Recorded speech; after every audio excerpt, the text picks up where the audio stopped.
اسی صورت میں اللہ نے یہ بھی بتا دیا لا اکراہ فی الدین، دین میں زبردستی نہیں ہے. اسلام میں کافر کو گن پوائنٹ پہ مسلمان نہیں کیا جا سکتا. فقط تبین الرشد من الغی، اس لیے کہ اللہ فرماتے ہیں سیدھا راستہ اور غلط راستہ بالکل واضح ہے، اسلام اور کفر بالکل واضح ہے. تو اب گن پوائنٹ پہ کسی کو مسلمان بنانے کی ضرورت ہی نہیں ہے. اور جو ہے اتنا واضح ہے کہ جو بھی اس اسلام کے راستے کو فالو نہیں کرے گا وہ اپنی ہاتھوں سے اپنے آپ کو جہنم کے گڑھے میں ڈال رہا ہے. یعنی ہم نے حق اور باطل میں کوئی کنفیوژن چھوڑی نہیں ہے. اور آج بھی آپ دیکھ سکتے ہیں اسلام کے حکام کو آپ کمپیئر کریں دیگر مذاہب سے تو دودھ کا دودھ پانی کا پانی ہو جائے گا. فَمَن يَكْفُرْ بِالطَّاغُوتِ وَيُؤْمِن بِاللَّهِ فَقَدِ اسْتَمْسَكَ بِالْعُرْوَةِ الْوُثْقَىٰ. فرمایا جو اللہ پر ایمان لائے اور شیطان کا انکار کرے، اسلام کو فالو کرے تو ایسے جیسے مضبوط چھلے کو تھام لیا. کوئی دریا میں ڈوب رہا ہو نا اور مضبوط کڑی کو تھام لے تو بچت ہو جاتی ہے. تو اللہ فرماتے ہیں یہ دنیا بھی حوادث کا اور شیطانی جو ہے نا اس میں تصرفات ہوتے ہیں، گمراہیاں پھیلتی ہیں. جو اسلام کے چھلے کو پکڑ لے گا تو وہ بچ جائے گا.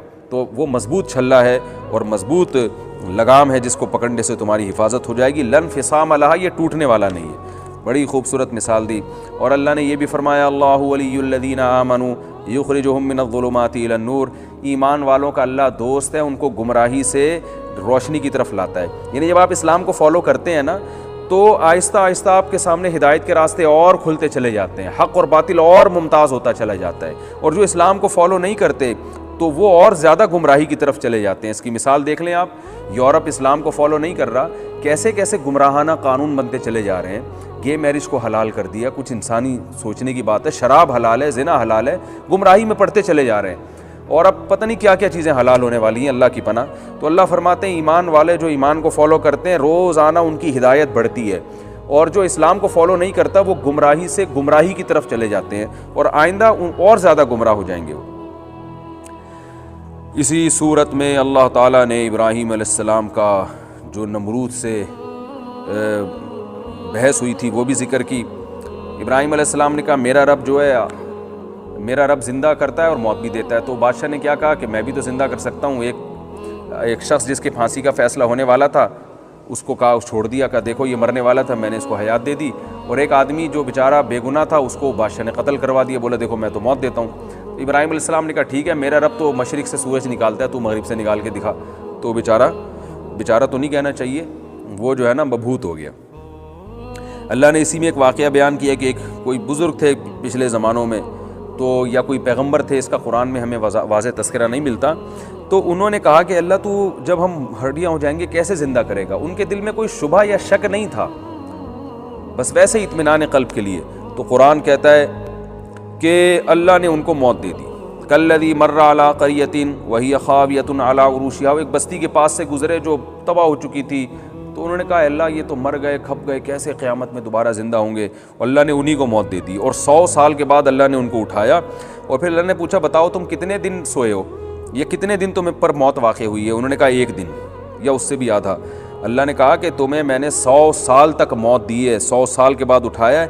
فانظر الی طعامک و شرابک لم یتسنى، اپنا کھانا اور پینا دیکھو ذرا بھی خراب نہیں ہوا. 100 سال تک اللہ نے اس کی بھی حفاظت کی. وانظر الی حمارک، اور اپنے گدھے کی طرف دیکھو. گدھا جو ہے نا مر کے ہڈیوں کا ڈھانچہ بن چکا تھا، اللہ نے اسے زندہ کر دیا. کہا یہ اپنے گدھے کی طرف دیکھو. وَلِنَجْعَلَكَ آیَةً لِلنَّاسِ وَانظُرْ إِلَى الْعِظَامِ كَيْفَ نُنشِزُهَا، دیکھو ان ہڈیوں کو ہم کیسے دوبارہ اکٹھا کرتے ہیں. ثُمَّ نَكْسُوهَا لَحْمًا، ان پہ گوشت کیسے چڑھاتے ہیں. ان بزرگ یا جو پیغمبر تھے یا بزرگ تھے، قرآن میں اس کا تذکرہ نہیں ہے، انہوں نے دیکھا تو وہ ساری بوسیدہ ہڈیاں جمع ہوئی ہیں اور پورا گدھا دوبارہ گدھا بن کے کھڑا ہو گیا. تو اللہ نے فرمایا جو گدھے کو دوبارہ زندہ کر سکتا ہے وہ انسانوں کو کیوں زندہ نہیں کر سکتا. اس طرح سے میں زندہ کروں گا. پھر ابراہیم علیہ السلام کا بھی اللہ نے تذکرہ کیا. ابراہیم علیہ السلام نے اللہ سے پوچھا اللہ تو مردوں کو کیسے زندہ کرے گا. اللہ نے فرمایا ابراہیم کیا تجھے یقین نہیں ہے. قال بلا ولکن لیطمئن قلبی، کیوں نہیں ہے اللہ، مجھے تیرے وعدوں پر یقین ہے، بس میں چاہتا ہوں اور اطمینان ہو جائے. تو اللہ نے کہا خذ اربعۃ من الطیر، اے ابراہیم آپ 4 پرندوں کو لیں، فصرہن الیک، کسی مخصوص آواز سے ان کو مانوس کریں. پھر ان کو ذبح کر کے ان کے گوشت مکس کر کے 4 پہاڑوں پہ، چاروں کناروں پہ، چاروں طرف ان کے ٹکڑے مکس کر کے ڈال دیں. پھر کیا کریں آپ کہ ثم اجعل علی کل جبل منہن جزءا ثم ادعہن، پھر جس آواز سے جس پرندے کو مانوس کیا وہ آواز نکالیں. جیسے ابراہیم علیہ السلام آواز نکالتے، چاروں پہاڑوں سے اس خاص پرندے کی بوٹیاں اور پر اڑ کے جڑتے اور پرندہ وہ چلتا ہوا چلا آ جاتا ابراہیم علیہ السلام کی طرف. تو وَاعْلَمْ أَنَّ اللَّهَ عَزِيزٌ حَكِيمٌ، اللہ نے یہ منظر ابراہیم علیہ السلام کو دکھایا اور فرمایا یقین کر لے اللہ زبردست غالب ہے اور حکمت والا ہے. غالب کا مطلب جو چاہے کرتا ہے، مردوں کو بھی زندہ کر سکتا ہے، اور حکمت والے کا مطلب ہر ایک کو زندہ کر کے دکھائے گا نہیں وہ، کیونکہ ایسے سب کو اللہ دکھاتے پھر تو غیب پر ایمان تھوڑی رہا، پھر تو سارے کافر مسلمان ہو جائیں. تو اللہ اپنی قدرت دکھاتا ہے جس کو چاہتا ہے، اور جو اصل قدرت اللہ نے دکھائی ہے وہ تو تمہیں پانی سے جب انسان بنایا، نطفے سے انسان بنا دیا، تو یہ قدرت کافی ہے ایمان لانے کے لیے. اس صورت میں اللہ تعالیٰ نے اپنی راہ میں خرچ کرنے کی بہت فضیلت بیان کی اور حکم دیا ہے. فرمایا مثل الذین ينفقون اموالهم فی سبیل اللہ، جو لوگ اللہ کی راہ میں اپنے مال کو خرچ کرتے ہیں ان کی مثال گندم کے دانے کی طرح ہے، جو ایک دانہ 7 دانوں کو سات جو ہے نا وہ سنبل کو پیدا کرتا ہے، اور 7 جو ہے نا وہ خوشوں کو پیدا کرتا ہے، اور ہر خوشے میں 100 دانے ہوتے ہیں. یہ اصل میں ایک مثال دی گئی ہے کہ قرآن و سنت میں آتا ہے کہ جب کوئی صدقہ جاریہ کرتا ہے یا کسی کو کھلاتا ہے تو جتنا خیر اس سے پھیلے گی اس کو بھی اجر ملتا ہے. تو اب لوگوں کے ذہن میں اشکال ہوتا ہے کہ بھئی یہ کیسے ممکن ہے کہ ہم نے مثال کے طور پر ایک مسجد بنا دی اور اب اس میں قیامت تک لوگ نماز پڑھتے رہیں گے تو سب کو ثواب ملتا رہے گا. ہم نے دینی مدرسوں میں پیسے دیے، اب اس میں جو طلبہ علم حاصل کر رہے ہیں پھر اس علم سے جو خیریں پھیل رہی ہیں تو قیامت تک ہم کو ثواب ملتا رہے گا. ہم نے کسی کو کھانا کھلایا اور پھر اس سے اس کے جسم میں طاقت آئی اور اس نے کوئی اچھا کام کیا تو ہمیں بھی اس میں کچھ حصہ شامل ہو جائے گا. تو یہ گروتھ کیسے ہوتی ہے؟ تو بہت زیادہ ہو جائے گی. تو اللہ نے مثال دی کہ بھائی تم دیکھو دنیا میں نہیں ہوتی ہے، گندم کا ایک دانہ ہوتا ہے. اب اگر کسی نے یہ پروسیس نہ دیکھا ہو گندم کے دانے سے پودے گندم اگتے ہوئے، اور آپ اس کو بتائیں کہ یہ ایک دانہ مٹی میں ڈالیں گے اور اس سے سینکڑوں ہزاروں پیدا ہو جائیں گے، تو کوئی مانے گا؟ ہم ابھی اس لیے مان رہے ہیں کہ اپنی آنکھوں سے دیکھ رہے ہیں، ورنہ ایک دانے سے کہاں سینکڑوں. خربوزے کے ایک بیج آپ زمین میں رکھتے ہیں، اس سے بیل پیدا ہوتی ہے، اس بیل میں پھر ہر اتنے سینکڑوں خربوزے، پھر ہر خربوزے میں سینکڑوں بیج، پھر ہر بیج میں خربوزہ پیدا کرنے کی صلاحیت، اور پھر ہر خربوزے میں سینکڑوں بیج. تو وہ دیکھیں جو آدم علیہ السلام کے دور میں خربوزے کا ایک بیج ہوتا ہوگا، اس سے آج کروڑوں اربوں بیج پیدا ہو گئے.